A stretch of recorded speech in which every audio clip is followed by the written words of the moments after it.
Hello, ਮੈਂ ਤੁਹਾਡਾ ਸਾਰਿਆਂ ਦਾ ਇਸ ਔਨਲਾਈਨ ਵੀਡੀਓ ਸੈਸ਼ਨ ਦੇ ਸੈਕਿੰਡ ਵੀਡੀਓ ਦੇ ਵਿੱਚ ਤੁਹਾਡਾ ਵੈਲਕਮ ਕਰਦਾ ਹਾਂ। ਇਸ ਤੋਂ ਪਹਿਲਾਂ ਮੈਂ ਇੱਕ ਇੰਟਰੋਡਕਟਰੀ ਲੈਕਚਰ ਦੀ ਵੀਡੀਓ ਬਣਾਈ ਸੀ। ਆਈ ਹੋਪ ਕਿ ਤੁਸੀਂ ਸਾਰਿਆਂ ਨੇ ਪਸੰਦ ਕੀਤੀ ਹੋਏਗੀ। ਇਸ ਤੋਂ ਨੈਕਸਟ ਵੀਡੀਓ ਹੈ ਰੀਇਨਫੋਰਸਡ ਸੀਮੈਂਟ ਕੰਕਰੀਟ ਡਿਜ਼ਾਈਨ ਦਾ ਲੈਕਚਰ 1। ਇਸ ਤੋਂ ਪਹਿਲਾਂ ਇੰਟਰੋਡਕਟਰੀ ਲੈਕਚਰ ਸੀ। And I am Sonjit Rahul, lecturer civil in government polytechnical college Talwara. ਇਸ ਵੀਡੀਓ ਦੇ ਵਿੱਚ ਚੈਪਟਰ 1 ਦਾ ਪਾਰਟ 1 ਮੈਂ ਡਿਟੇਲ ਦੇ ਵਿੱਚ ਡਿਸਕਸ ਕਰਾਂਗਾ। ਚੈਪਟਰ 1 ਦਾ part 1, chapter name is introduction. Reinforced cement concrete ਬਾਰੇ ਜਾਣਨ ਤੋਂ ਪਹਿਲਾਂ ਕਿਉਂਕਿ 5th ਸਮੈਸਟਰ ਡਿਪਲੋਮਾ ਦੇ ਵਿੱਚ 5th ਸਮੈਸਟਰ ਦਾ ਸਬਜੈਕਟ ਹੈ। ਡਿਗਰੀ ਦੇ ਵਿੱਚ ਵੀ ਸਬਜੈਕਟ ਹੁੰਦਾ। ਮੈਂ ਡਿਗਰੀ ਵਾਲਾ ਪਾਰਟ ਕਵਰ ਨਹੀਂ ਕਰਾਂਗਾ, ਸਿਰਫ ਡਿਪਲੋਮੇ ਵਾਲਾ ਪਾਰਟ ਹੀ ਕਵਰ ਕਰਾਂਗਾ। ਇਸ ਕਰਕੇ ਕਿਉਂਕਿ 5th ਸਮੈਸਟਰ ਦਾ ਸਬਜੈਕਟ ਹੈ ਰੀਇਨਫੋਰਸਡ ਸੀਮੈਂਟ ਕੰਕਰੀਟ ਡਿਜ਼ਾਈਨ। ਇਸ ਤੋਂ ਪਹਿਲਾਂ 4th ਸਮੈਸਟਰ ਦੇ ਵਿੱਚ ਸੀਮੈਂਟ ਕੰਕਰੀਟ ਜਾਂ ਕੰਕਰੀਟ ਟੈਕਨੋਲੋਜੀ ਇੱਕ ਸਬਜੈਕਟ ਹੁੰਦਾ। ਉਹਦੇ ਵਿੱਚ ਤੁਸੀਂ ਪੜ੍ਹ ਚੁੱਕੇ ਹੋ ਸੀਮੈਂਟ ਕੰਕਰੀਟ ਕੀ ਹੁੰਦਾ। ਫਿਰ ਵੀ ਮੈਂ ਰਿਵਾਈਜ਼ ਕਰਦੇ ਹਾਂ। ਸੀਮੈਂਟ ਕੰਕਰੀਟ ਕੀ ਹੁੰਦਾ? ਇੱਕ ਪ੍ਰੋਡਕਟ ਹੁੰਦਾ ਜਿਹਨੂੰ ਕਿ ਆਪਾਂ ਆਰਟੀਫਿਸ਼ਲੀ ਪ੍ਰੋਡਿਊਸ ਕਰਦੇ ਹਾਂ, ਬਣਾਉਂਦੇ ਹਾਂ। ਇੱਕ ਮਿਕਸਚਰ ਬਣਾਉਂਦੇ ਹਾਂ, binding material, for example cement, fine aggregate, for example sand, coarse aggregate that is broken stone or gravel ਬਜਰੀ, and water in a specified pre determined proportion ਦੇ ਵਿੱਚ। ਇਸ ਤਰ੍ਹਾਂ ਇਹਨਾਂ ਸਾਰੇ ਇਨਗਰੀਡੀਅੰਟਸ ਨੂੰ cement, fine aggregate, coarse aggregate, ਇਹ ਸਭ ਕੁਛ ਮਿਕਸ ਕਰਕੇ and water in a specified proportion ਦੇ ਵਿੱਚ ਆਪਾਂ ਇਹਨਾਂ ਨੂੰ ਮਿਕਸ ਕਰਕੇ ਮਿਕਸਚਰ ਬਣਾਉਂਦੇ ਹਾਂ, ਜਿਹੜਾ ਕਿ ਹਾਰਡ ਹੋ ਕੇ ਜਿਹੜਾ ਪ੍ਰੋਡਕਟ ਬਣਦਾ ਉਹਨੂੰ ਕਹਿੰਦੇ ਆਪਾਂ ਸੀਮੈਂਟ ਕੰਕਰੀਟ। ਨੀਚੇ ਤੁਸੀਂ ਬੇਸਿਕਲੀ ਦੇਖ ਸਕਦੇ ਹੋ ਸੀਮੈਂਟ ਪਲੱਸ ਸੈਂਡ, ਰੇਤਾ, ਪਲੱਸ ਕੋਰਸ ਐਗਰੀਗੇਟ ਬਜਰੀ, ਪਲੱਸ ਵਾਟਰ, ਪਾਣੀ ਇਨ ਸਪੈਸੀਫਾਈਡ ਪ੍ਰਪੋਰਸ਼ਨ ਦੇ ਵਿੱਚ। ਨੈਕਸਟ ਹੈ type of cement concrete. Type of cement concrete. Cement concrete technology ਵਿੱਚ ਸੀਮੈਂਟ ਕੰਕਰੀਟ ਬਾਰੇ ਤੁਸੀਂ ਪੜ੍ਹਿਆ ਹੋਏਗਾ। ਕਾਫੀ ਸਾਰੀਆਂ ਇਹਦੀਆਂ ਟਾਈਪਸ ਹੁੰਦੀਆਂ based upon different processes.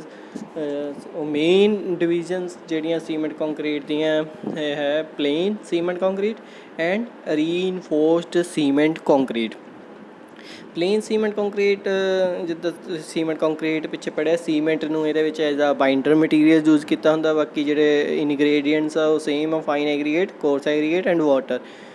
Plain means in which there is no any reinforcing material। reinforcing material ਜਿਹੜਾ ਕਿ ਮਟੀਰੀਅਲ ਨੂੰ ਐਨਹਾਂਸ ਕਰਦਾ, ਉਹਦੀ ਸਟਰੈਂਥ ਜਾਂ ਉਹਦੀ ਸਟਰੈਂਥ ਦੀ ਪ੍ਰੋਪਰਟੀ ਨੂੰ ਵਧਾਉਂਦਾ। ਸੋ ਇਹਦੇ ਵਿੱਚ ਇਸ ਤਰ੍ਹਾਂ ਦਾ ਕੋਈ ਵੀ ਮਟੀਰੀਅਲ ਜਿਹੜਾ ਕਿ ਸੀਮੈਂਟ ਕੰਕਰੀਟ ਦੀ ਸਟਰੈਂਥ ਨੂੰ ਇਨਕਰੀਜ਼ ਕਰੇ ਉਹ ਕੋਈ ਵੀ ਐਡ ਨਹੀਂ ਕੀਤਾ ਹੈ। ਇਸ ਕਰਕੇ ਵਿਦਾਊਟ ਰੀਇਨਫੋਰਸਿੰਗ ਮਟੀਰੀਅਲ ਜਿਹੜਾ ਸੀਮੈਂਟ ਕੰਕਰੀਟ ਆ ਉਹ ਹੈ ਪਲੇਨ ਸੀਮੈਂਟ ਕੰਕਰੀਟ। ਅਤੇ ਜਿਸ ਵਿੱਚ ਆਪਾਂ ਕੋਈ ਰੀਇਨਫੋਰਸਿੰਗ ਮਟੀਰੀਅਲ ਐਡ ਕਰ ਦਿੰਦੇ ਹਾਂ ਉਹਨੂੰ ਆਪਾਂ ਕਹਿੰਦੇ ਹਾਂ reinforced cement concrete.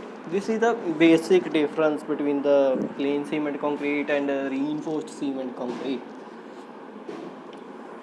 Next concept of reinforced cement concrete। Plain cement concrete technology ਦੇ ਵਿੱਚ ਪੜ੍ਹਿਆ ਹੋਏਗਾ। ਇਹ ਕੰਪਰੈਸ਼ਨ ਦੇ ਵਿੱਚ ਤਾਂ ਕਾਫੀ ਜ਼ਿਆਦਾ ਸਟਰੋਂਗ ਹੁੰਦੀ ਹੈ, ਬਟ ਟੈਂਸ਼ਨ ਦੇ ਵਿੱਚ ਬਹੁਤ ਜ਼ਿਆਦਾ ਵੀਕ ਹੁੰਦੀ ਹੈ। ਜਿਹੜੀ ਟੈਂਸਾਈਲ ਸਟਰੈਂਥ ਹੁੰਦੀ ਹੈ PCC ਦੀ, ਉਹ ਸਿਰਫ ਇਹਦੀ ਕੰਪਰੈਸਿਵ ਸਟਰੈਂਥ ਦਾ 10% ਹੀ ਹੁੰਦਾ ਹੈ। For example I have M20 grade of concrete which has characteristic compressive strength 20 MPa, that is 20 Newton per mm square. So the tensile strength of M20 PCC is just 2.0 MPa, that is 2 Newton per mm square, which is very low.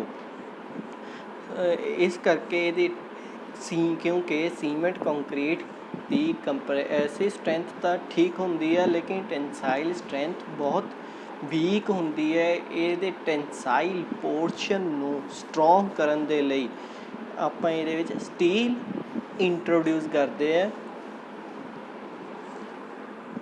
ਕਿਉਂਕਿ steel ਜਿਹੜੀ ਹੈ equally strong ਹੈ tension ਦੇ ਵਿੱਚ ਵੀ, compression ਦੇ ਵਿੱਚ ਵੀ।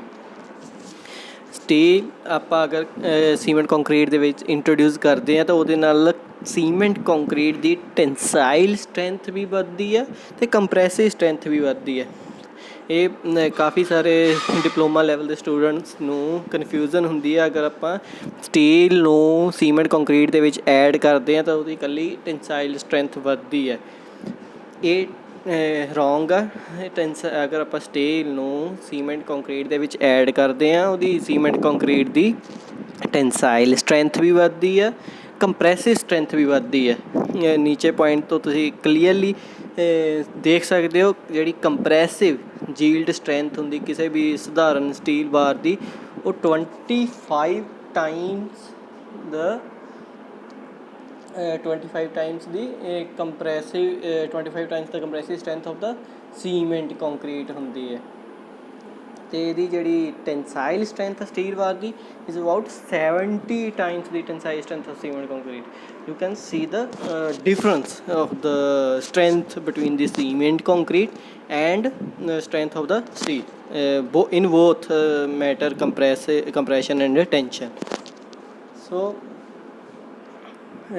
this is the main concept of reinforced cement concrete, why we are using reinforced cement concrete where we cannot use PCC, because PCC is strong in compression but weak in tension. So in order to make the tensile portion strong enough, steel have to be introduced to enhance its compressive strength as well as its tensile strength. Next, reinforcement ਕਾਫੀ, ਅਗਰ ਤੁਸੀਂ site 'ਤੇ ਜਾਂ ਆਪਣੇ ਘਰ ਵਿੱਚ construction ਦਾ ਕੰਮ ਕਰਵਾਇਆ ਹੋਏਗਾ ਤਾਂ ਇੱਕ ਰਾਊਂਡ ਸਟੀਲ ਬਾਰਸ ਹੁੰਦੀਆਂ, ਜਿਹਨੂੰ ਕਿ ਪੰਜਾਬੀ ਦੇ ਵਿੱਚ ਕਈ ਆਮ ਤੌਰ 'ਤੇ ਸਰੀਆ ਕਹਿੰਦੇ ਆ, ਜਿਹੜਾ ਕਿ ਆਪਾਂ ਯੂਜ਼ ਕਰਦੇ ਆ ਪਲੇਨ ਸੀਮੈਂਟ ਕੰਕਰੀਟ ਨੂੰ ਰੀਇਨਫੋਰਸ ਕਰਨ ਦੇ ਲਈ। ਲਾਸਟ ਵੀਡੀਓਜ਼ ਦੇ ਵਿੱਚ ਮੈਂ ਤੁਹਾਨੂੰ ਦੱਸਿਆ ਸੀ ਰੀਇਨਫੋਰਸ ਦਾ ਮਤਲਬ ਕਿਸੇ ਚੀਜ਼ ਨੂੰ ਸਟਰੋਂਗ ਕਰਨਾ, ਕੋਈ ਐਡੀਸ਼ਨਲ ਮਟੀਰੀਅਲ ਉਹਦੇ ਵਿੱਚ ਐਡ ਕਰਕੇ। ਸੋ ਇਹਦੇ ਵਿੱਚ ਪਲੇਨ ਸੀਮੈਂਟ ਕੰਕਰੀਟ ਨੂੰ ਆਪਾਂ ਰੀਇਨਫੋਰਸ ਕਰ ਰਹੇ ਹਾਂ, ਕਾਹਦੇ ਨਾਲ? ਸਟੀਲ ਬਾਰਸ ਦੇ ਨਾਲ, ਤਾਂ ਕਿ ਇਹਨੂੰ ਸਟਰੋਂਗ ਕੀਤਾ ਜਾ ਸਕੇ ਟੈਂਸ਼ਨ ਦੇ ਵਿੱਚ ਵੀ as well as in compression. ਇਸ ਤਰ੍ਹਾਂ ਦੇ ਰਾਊਂਡ ਸਟੀਲ ਬਾਰਸ ਨੂੰ ਰੀਇਨਫੋਰਸਮੈਂਟ ਕਹਿੰਦੇ ਆ। ਰੀਇਨਫੋਰਸਿੰਗ ਮਟੀਰੀਅਲ ਕਾਫੀ ਤਰ੍ਹਾਂ ਦੇ ਹੋ ਸਕਦੇ ਆ, ਇਕੱਲੀਆਂ ਸਟੀਲ ਬਾਰਸ ਹੀ ਨਹੀਂ ਹੋਣਗੀਆਂ। ਕੋਈ ਵੀ ਐਡੀਸ਼ਨਲ ਮਟੀਰੀਅਲ ਆਪਾਂ ਅਗਰ ਕੰਕਰੀਟ ਦੇ ਵਿੱਚ ਐਡ ਕਰਦੇ ਹਾਂ at the time of casting, ਤਾਂ ਕਿ ਇਹਦੇ ਵਿੱਚ ਜਿਹੜੀਆਂ ਟੈਂਸਾਈਲ ਸਟਰੈਸਿਸ ਪੈਦਾ ਹੋਣਗੀਆਂ ਉਹਨੂੰ ਰਜਿਸਟ ਕਰਨ ਦੇ ਲਈ ਉਹਨੂੰ ਰੀਇਨਫੋਰਸਿੰਗ ਮਟੀਰੀਅਲ ਕਹਿ ਦਿੰਦੇ। ਰੀਇਨਫੋਰਸਿੰਗ ਮਟੀਰੀਅਲ ਸਟੀਲਸ ਵੀ ਕਾਫੀ ਤਰ੍ਹਾਂ ਦੀਆਂ, ਮਾਈਲਡ ਸਟੀਲ ਹੋ ਗਈ, ਟੋਰਜਨ ਸਟੀਲ ਹੋ ਗਈ, ਸਟੀਲ ਫਾਈਬਰਸ ਹੋ ਗਏ, ਗਲਾਸ ਫਾਈਬਰਸ ਹੋ ਗਏ, ਬੈਂਬੂਜ਼ ਹੋ ਗਈਆਂ। ਰੀਇਨਫੋਰਸਿੰਗ ਬਾਰਸ ਨੂੰ ਰੀਬਾਰਸ ਵੀ ਕਿਹਾ ਜਾ ਸਕਦਾ। ਸੋ ਆਈ ਹੋਪ ਤੁਸੀਂ ਸਮਝ ਗਏ ਹੋਵੋਗੇ ਕਿ ਰੀਇਨਫੋਰਸਮੈਂਟ ਕੀ ਹੁੰਦਾ, ਰੀਇਨਫੋਰਸਮੈਂਟ ਮਟੀਰੀਅਲ ਕੀ ਹੁੰਦਾ। ਮੇਨਲੀ ਜੋ RCC ਦੇ ਵਿੱਚ ਰੀਇਨਫੋਰਸਮੈਂਟ ਯੂਜ਼ ਕਰੀ ਦੀ ਹੈ ਸਟੀਲ ਬਾਰਸ, ਰਾਊਂਡ ਸਟੀਲ ਬਾਰਸ ਹੀ ਯੂਜ਼ ਕਰੀ ਦੀ ਹੈ। ਸਟੀਲ ਦੇ ਵੀ ਕਾਫੀ ਸਾਰੇ ਗ੍ਰੇਡਸ ਹੁੰਦੇ ਜੋ ਕਿ ਆਪਾਂ ਡਿਟੇਲ ਦੇ ਵਿੱਚ ਨੈਕਸਟ ਕਮਿੰਗ ਵੀਡੀਓ ਦੇ ਵਿੱਚ ਪੜ੍ਹਾਂਗੇ। ਇਸ ਰੀਇਨਫੋਰਸਿੰਗ ਬਾਰਸ ਨੂੰ ਰੀਬਾਰਸ ਵੀ ਕਹਿੰਦੇ, ਕਈ ਵਾਰ ਫਿਲਿਪਸ ਜਾਂ ਟਰੂ ਫਾਲਸ ਆ ਜਾਂਦੇ। Reinforcing bars also known as dash dash. So ਮੈਂ ਪ੍ਰੀਵੀਅਸ ਈਅਰ ਪੇਪਰ ਅਗਰ ਦੇਖਾਂ, ਤੁਸੀਂ ਇਸ ਤਰ੍ਹਾਂ ਦੀਆਂ ਫਿਲਿਪਸ ਜਾਂ ਟਰੂ ਫਾਲਸ ਦੇਖ ਸਕਦੇ ਹੋ। ਰੀਇਨਫੋਰਸਮੈਂਟ ਦੀ ਇੱਕ ਨੰਬਰ ਦੇ ਜਾਂ ਦੋ ਨੰਬਰ ਦੇ ਰੀਇਨਫੋਰਸਮੈਂਟ ਕੀ ਹੁੰਦਾ, ਰੀਇਨਫੋਰਸਮੈਂਟ ਮਟੀਰੀਅਲਸ ਕੀ ਹੁੰਦੇ। So it's a important part. Reinforced cement concrete, ਪਹਿਲਾਂ ਮੈਂ ਤੁਹਾਨੂੰ ਦੱਸਿਆ ਹੈਗਾ ਸੀਮੈਂਟ ਕੰਕਰੀਟ ਨੂੰ ਆਪਾਂ ਰੀਨਫੋਰਸਡ ਕਰ ਦਿੰਦੇ ਹਾਂ ਸਟੀਲ ਬਾਰ ਦੇ ਨਾਲ, ਉਹਨੂੰ ਆਪਾਂ ਕਹਿੰਦੇ ਆ reinforced cement concrete. Unit weight PCC ਦਾ 24 kilo newton per metre cube. Here 3 is the power of the M is the metre cube. And RCC ਦਾ ਯੂਨਿਟ ਵੇਟ ਜਿਹੜਾ ਹੈ 25 kilo newton per metre cube. ਇਹ ਵੀ ਦੋਨੋਂ ਕਾਫੀ fill ups ਜਾਂ true false ਦੇ ਵਿੱਚ ਪੁੱਛਿਆ ਜਾ ਸਕਦਾ ਤੁਹਾਡੇ ਤੋਂ। ਨੈਕਸਟ ਐਡਵਾਂਟੇਜਸ ਆਫ RCC ਦੀਆਂ ਕੀ ਐਡਵਾਂਟੇਜਸ ਹੋ ਸਕਦੇ ਆ। You can easily see it can be easily handled, ਇਹਨੂੰ ਆਸਾਨੀ ਦੇ ਨਾਲ ਆਪਾਂ ਹੈਂਡਲ ਕਰ ਸਕਦੇ ਹਾਂ, ਕਿਉਂਕਿ ਅਗਰ ਜਦੋਂ RCC ਜਾਂ ਸੀਮੈਂਟ ਕੰਕਰੀਟ ਗ੍ਰੀਨ ਸਟੇਜ ਦੇ ਵਿੱਚ ਹੁੰਦੀ ਹੈ, ਆਪਾਂ ਇਹਨੂੰ ਕਿਸੇ ਵੀ ਸ਼ੇਪ ਜਾਂ ਸਾਈਜ਼ ਦੇ ਵਿੱਚ ਮੋਲਡ ਕਰ ਸਕਦੇ ਹਾਂ। ਅਗਰ ਆਪਾਂ ਕਿਸੇ ਹੋਰ ਮਟੀਰੀਅਲ ਦੀ ਐਡ ਕਰੀਏ, construction material the, that is steel ਜਾਂ ਕੋਈ ਹੋਰ ਮਟੀਰੀਅਲ ਅਲਮੀਨੀਅਮ ਜਾਂ ਗਲਾਸ ਦੀ ਗੱਲ ਕਰੀਏ, ਤਾਂ ਉਹਨਾਂ ਨੂੰ ਆਪਾਂ ਕਿਸੇ ਵੀ ਸ਼ੇਪ ਜਾਂ ਸਾਈਜ਼ ਦੇ ਵਿੱਚ ਮੋਲਡ ਕਰ ਪਾਉਣਾ ਇੰਨਾ ਆਸਾਨ ਨਹੀਂ ਹੈ ਜਿੰਨਾ ਕਿ RCC ਦੇ ਨਾਲ ਆਪਾਂ ਕੰਮ ਕਰ ਸਕਦੇ ਹਾਂ। ਠੀਕ ਹੈ, it can be easily made because the materials are easily available. ਕਿ ਜਿਹੜੇ ਬੇਸਿਕ ਇਨਗਰੀਡੀਅੰਟਸ ਆ cement, fine aggregate, coarse aggregate, water and steel, ਉਹ ਈਜ਼ੀਲੀ ਅਵੇਲੇਬਲ ਆ। ਸੋ ਆਪਾਂ RCC ਨੂੰ ਈਜ਼ਲੀ ਬਣਾ ਸਕਦੇ ਹਾਂ। Next it is durable means long life, ਕਿਉਂਕਿ ਇਹ ਕਾਫੀ ਵੈਦਰਿੰਗ ਏਜੰਸੀਜ਼ ਨੂੰ ਰਜਿਸਟ ਕਰ ਸਕਦੀ ਆ RCC। Weathering agency like sun, rain, snow etcetera. It is fire resistant, ਇਹ 'ਤੇ ਅੱਗ ਦਾ ਵੀ ਬਹੁਤ ਘੱਟ ਅਸਰ ਹੁੰਦਾ, ਬਹੁਤ ਸਾਰਾ ਟੈਂਪਰੇਚਰ ਰਜਿਸਟ ਕਰ ਸਕਦੀ ਹੈ RCC। It gives good aesthetic appearance, ਜਿੱਦਾਂ ਦੀ ਮਰਜ਼ੀ ਲੁੱਕ ਹੋਵੇ, ਅਪੀਅਰੈਂਸ ਆਪਾਂ ਚਾਹੁੰਦੇ ਹੋ ਉੱਦਾਂ ਦੀ ਆਪਾਂ ਅਪੀਅਰੈਂਸ RCC ਤੋਂ ਬਣਾ ਸਕਦੇ ਹਾਂ। ਨੈਕਸਟ ਹੈ it is impermeable to moisture. that is moisture cannot be easily pass through it, and it is economical in the long run। ਅਗਰ ਆਪਾਂ ਜ਼ਿਆਦਾ ਲੰਬੇ ਸਮੇਂ ਦੀ ਗੱਲ ਕਰੀਏ ਤਾਂ ਇਹਦੀ ਮੇਨਟੇਨੈਂਸ ਕੋਸਟ ਬਹੁਤ ਘੱਟ ਹੁੰਦੀ ਹੈ cement concrete the. So it is economical in the long run. Next limitation ਔਰ ਡਿਸਐਡਵਾਂਟੇਜਸ ਆਫ RCC। ਜਿਹੜੀ ਇਨੀਸ਼ੀਅਲ ਕੋਸਟ ਹੁੰਦੀ RCC ਵਰਕ ਦੀ, ਉਹ ਕਾਫੀ ਜ਼ਿਆਦਾ ਹੁੰਦੀ ਹੈ ਐਜ਼ ਕੰਪੇਅਰ ਟੂ ਅਦਰ। ਆਪਾਂ ਕੋਈ ਪੁਰਾਣੀ ਕੋਈ ਟਰਡੀਸ਼ਨਲ ਮੈਥਡ ਆਫ ਕੰਸਟਰਕਸ਼ਨ ਦੀ ਗੱਲ ਕਰੀਏ ਲਾਈਕ ਲਾਈਮ ਜਾਂ ਕੁਛ ਹੋਰ, ਅਤੇ RCC ਦੀ ਇਨੀਸ਼ੀਅਲ ਕੋਸਟ ਥੋੜ੍ਹੀ ਜ਼ਿਆਦਾ ਹੁੰਦੀ ਉਹਨਾਂ ਦੇ comparative.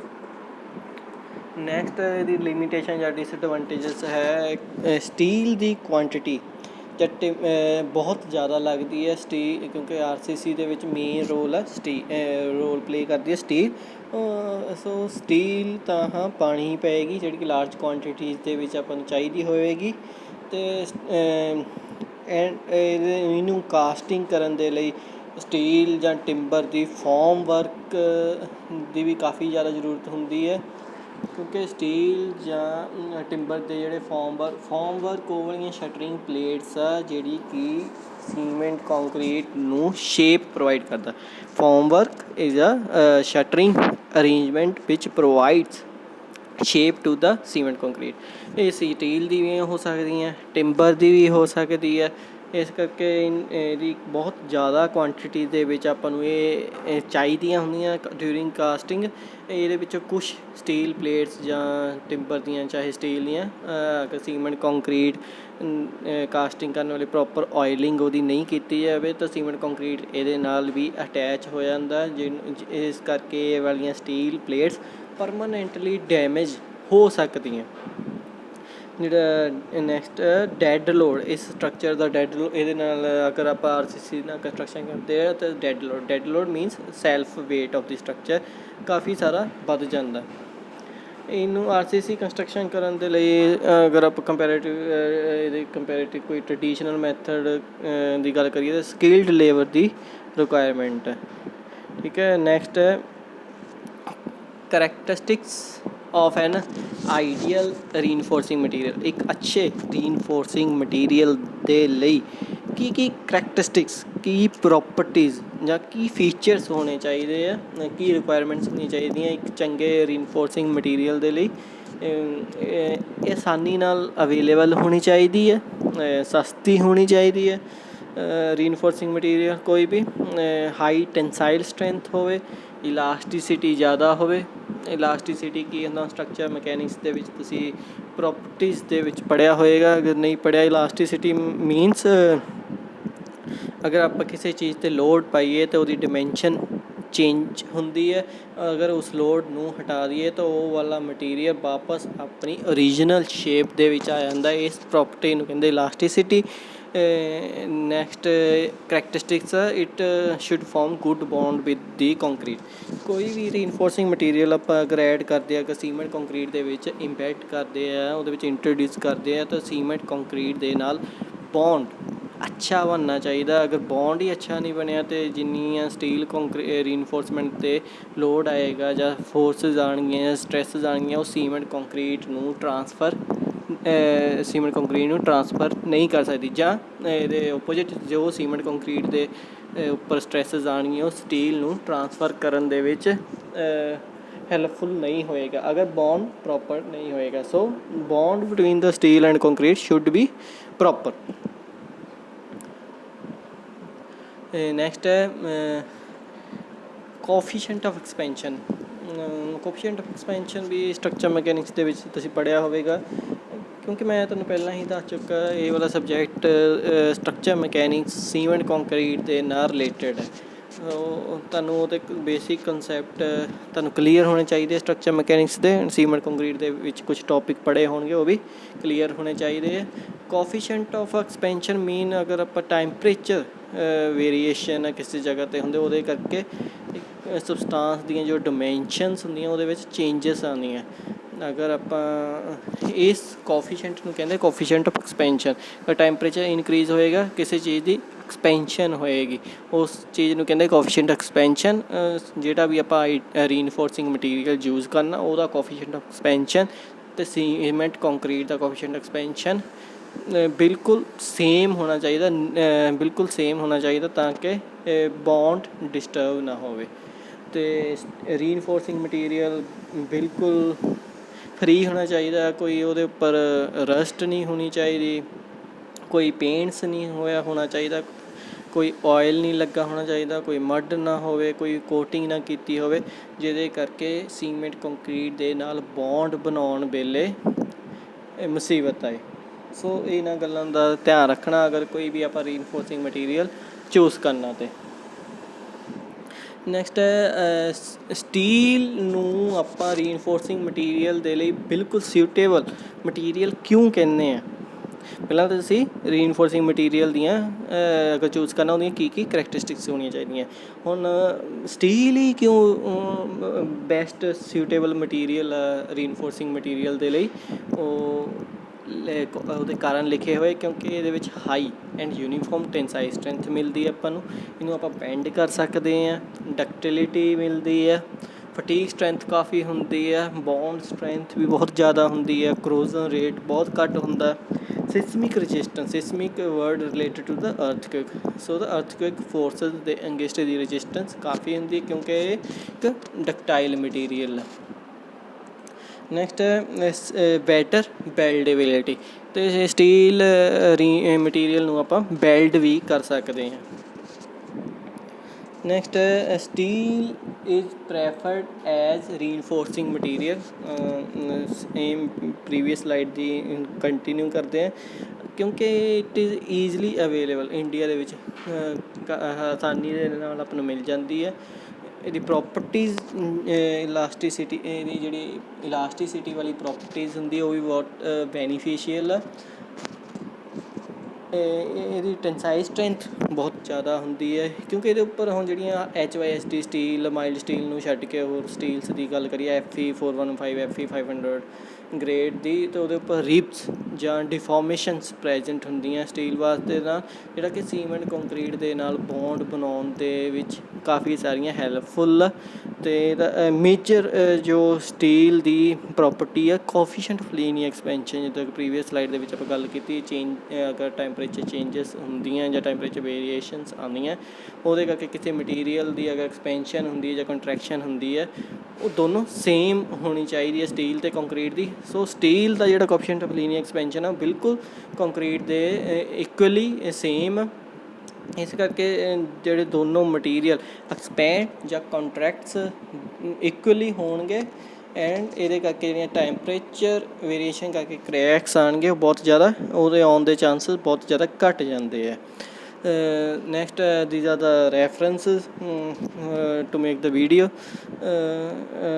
IS 456 Indian standard bureau of Indian standard code, ਕਿਉਂਕਿ ਮੈਂ ਪ੍ਰੀਵੀਅਸ ਸਲਾਈਡ ਦੇ ਵਿੱਚ ਤੁਹਾਨੂੰ ਦੱਸ ਦਿੱਤਾ ਸੀ। ਇਹ ਕੋਡ 456 2000 ਤੁਸੀਂ ਗੂਗਲ ਵੈਬਸਾਈਟ ਤੋਂ ਈਜ਼ੀਲੀ ਡਾਊਨਲੋਡ ਕਰ ਸਕਦੇ ਆ। ਇਸ ਸਬਜੈਕਟ ਨੂੰ ਪੜ੍ਹਨ ਦੇ ਲਈ ਇਹ ਕੋਡ ਤੁਹਾਨੂੰ ਤੁਹਾਡੇ ਕੋਲ ਹੋਣਾ ਚਾਹੀਦਾ ਹੈ, ਤੁਹਾਨੂੰ ਸਟੱਡੀ ਕਰਨੀ ਚਾਹੀਦੀ ਹੈ ਥਰੂ ਆਊਟ ਦੀ ਸਮੈਸਟਰ। ਇਹ ਨਾ ਹੋਵੇ ਵੀ ਪੇਪਰ ਤੋਂ ਪਹਿਲਾਂ ਇਹਨੂੰ ਪੜ੍ਹਨਾ ਸਟਾਰਟ ਕਰੋ। ਇਹ ਪੇਪਰ ਦੇ ਵਿੱਚ ਇਹਨੂੰ ਲਿਜਾ ਸਕਦੇ ਆ ਆਪਾਂ ਐਗਜ਼ਾਮੀਨੇਸ਼ਨ ਦੇ ਵਿੱਚ, ਕਾਫੀ ਸਾਰਾ ਹੈਲਪ ਕਰਦੀ ਹੈ ਪੇਪਰ ਕਰਨ ਦੇ ਵਿੱਚ। IS 456 2000 ਕਾਫੀ, ਮੈਂ ਤੁਹਾਨੂੰ ਪਹਿਲਾਂ ਵੀ ਦੱਸਿਆ 20 to 25 ਮਾਰਕਸ ਦੇ ਕੁਸ਼ਚਨ ਇਹਦੇ ਵਿੱਚੋਂ ਕਈ ਵਾਰ ਆ ਜਾਂਦੇ ਆ। ਸੋ ਇਹਨੂੰ ਸ਼ੁਰੂ ਤੋਂ ਹੀ IS 456 ਨੂੰ ਬੁੱਕ ਆਪਣੇ ਸਟੱਡੀ ਕਰਨ ਦੇ ਦੌਰਾਨ ਨਾਲ ਰੱਖੋ, ਇਹਨੂੰ ਯੂਜ਼ ਕਰੋ, ਤਾਂ ਕਿ ਪੇਪਰ ਦੇ ਵਿੱਚ ਅਗਰ ਕੋਈ ਚੀਜ਼ ਲੱਭਣੀ ਆ ਉਸ ਟਾਈਮ 'ਤੇ ਤੁਹਾਨੂੰ ਆਸਾਨੀ ਹੋਵੇ, ਆਸਾਨੀ ਨਾਲ ਲੱਭ ਸਕੋ। ਇੱਕ ਇੰਪੋਰਟੈਂਟ ਚੀਜ਼ IS 456 2000 ਜਿਹੜੀ ਕੋਡ ਵਾਲੀ ਬੁੱਕ ਹੋਏਗੀ, ਗੂਗਲ ਤੋਂ ਤੁਸੀਂ ਡਾਊਨਲੋਡ ਕਰਕੇ ਪ੍ਰਿੰਟ ਆਊਟ ਕਰਕੇ ਹਾਰਡ ਬਾਈਂਡ ਕਰਵਾ ਕੇ ਰੱਖੋ। ਅਤੇ ਇਹਦੇ ਉੱਪਰ ਕੁਛ ਵੀ ਲਿਖਣਾ ਨਹੀਂ ਹੈ ਪੈਨ ਪੈਨਸਿਲ ਦੇ ਨਾਲ, ਐਕਸੈਪਟ ਯੂਅਰ ਰੋਲ ਨੰਬਰ ਔਰ ਨੇਮ। ਜਿਹੜੀ ਬੁੱਕ ਮੈਂ ਰੈਫਰ ਕੀਤੀ ਰਜੀਵ ਭਾਟੀਆ ਈਗਲ ਪਬਲਿਸ਼ਰ ਦੀ, ਉਹਨੇ ਕੁਛ ਡਿਪਲੋਮਾ ਕੋਰਸ ਦੇ ਪ੍ਰੀਵੀਅਸ ਜਿਹੇ ਪੇਪਰ ਵੀ ਦੇਖੇ ਸੀ ਅਤੇ Google website. So I hope ਤੁਹਾਨੂੰ ਇਹ ਲੈਕਚਰ ਪਸੰਦ ਆਇਆ ਹੋਵੇਗਾ। Thank you.